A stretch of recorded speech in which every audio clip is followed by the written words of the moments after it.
Okay, so our group focused on books with a military focus, and our group includes Jessica, G, Sarah, and Elena.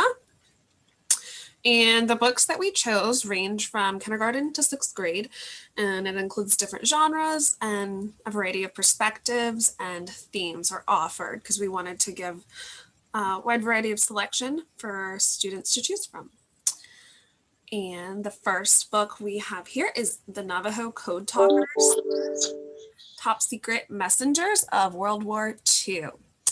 And so this is another story that is kind of one of the unsung heroes, includes the unsung heroes that fought in the military. They used their native language of the Navajo people to speak in code during World War II. And it's really detailed language that was hard to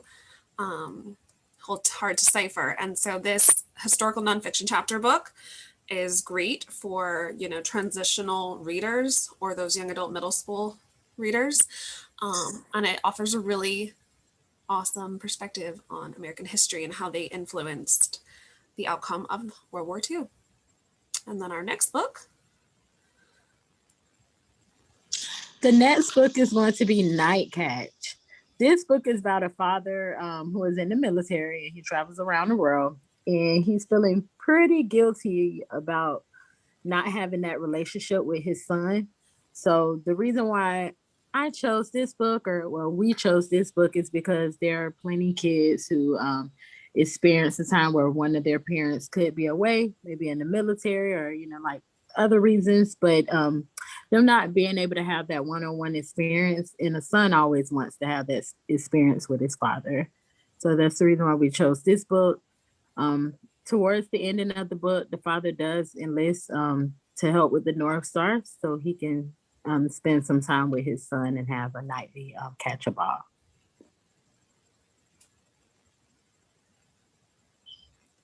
So A Meeting in the Sky, it's by Raina Singh and illustrated by Jordi Villacroix.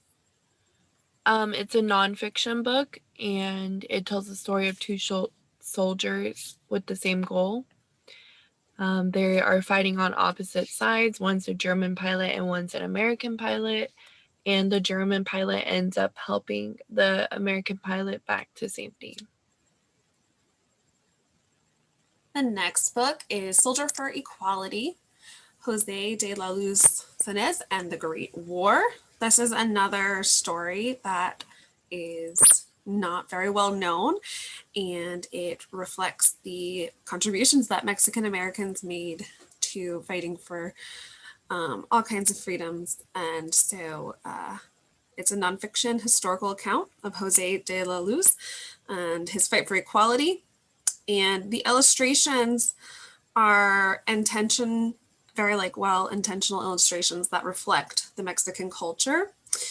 And this Mexican school teacher, Jose de la Luz, he wanted equality for the students within his classroom. So he took a stand against discrimination and inequality. And he fought in the, I believe, World War I or II. And this is a story that is great for emergent and transitional readers based on the level of the text and the quality of the illustrations.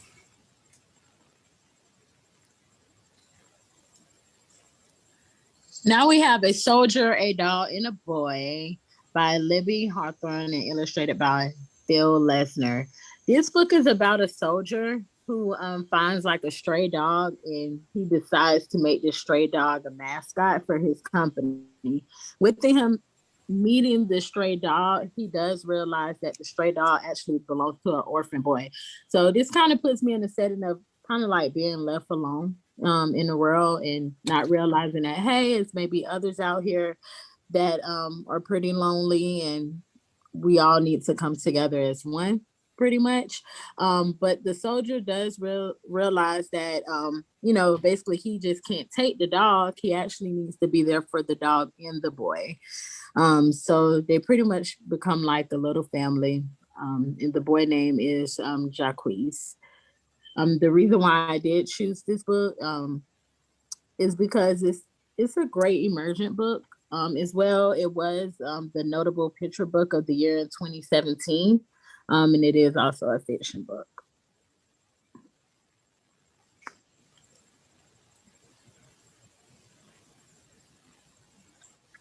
America's White Table by Margaret Nicholas and illustrated by Mike. The writer of the story was very intentional in the details of his illustrations and matching the words to the illustrations to include symbolism. So it's a great way to introduce symbolism to young readers. It's in the setting of many mess halls, homes, and restaurants as a tribute to all veterans and their families and to fallen soldiers. The next book is Lumberjills, the Unsung Heroines of World War II. And I had never heard of this story, and I absolutely love it. It takes such a different perspective, and it's another one of those untold stories. So during World War II, there was a shortage on men because they were all called to war. And back then, the planes used were made out of wood. And so they needed additional help in cutting down those trees and getting that wood. And so they called women in to come step in and help. And so these lumberjills had no experience, had no idea what they were doing, but they quickly learned how to do it, stepped up, and were able to supply the men with what they needed. And these vibrant illustrations are great for emergent and transitional readers. And this is a non-fictional story that is really, really fun. And it's really empowering to see that women can step up and do the job just as well. My Dad's a Hero by Rebecca Christensen and Joel Armstrong, and the illustrations are by Gina Robertson. The reason why I chose this book, again, there are some kids who deal with, their parents maybe being in the military, but this is more like a brag book, pretty much going over your dad being a hero and going over the different job duties. The cool thing that I like about this book is that there is a place inside of this book where you could actually put a photo of you and your dad. So pretty much you can share with friends and different family members. So like I said, it is pretty cool to, express how you feel like your dad is a real life hero, being in the military and the different duties that he has. It is a fiction book, as well as it's more for the emergent end. I mean, I know pre-emergent could, brag about their dad being a hero, but it's a little more hands-on. And I don't think the understanding is completely there for pre-emergent. The next book is Harlem Hellfighters, and it was by J. Patrick Lewis and illustrated by Gary Kelly. It's a nonfiction book, and it's about a group of 2,000 Black men from New York City who enlisted to fight in World War II, and they ended up bringing jazz with them and their own culture. It's a free verse and lyrical poetry book, and it adds the influence of jazz to the story. It introduces to readers to the Hellfighters' bravery and all while being treated as second-class citizens. And the last book we have chosen is Mercedes and the Chocolate Pilot, a true story of the Berlin airlift and the candy that dropped from the sky. This historical fiction story takes place in Berlin, Germany during the time of Joseph Stalin. And this young girl shown on the cover, Mercedes, she comes to develop a relationship with the American pilot who would be doing those humanitarian drops of, care packages, humanitarian packages.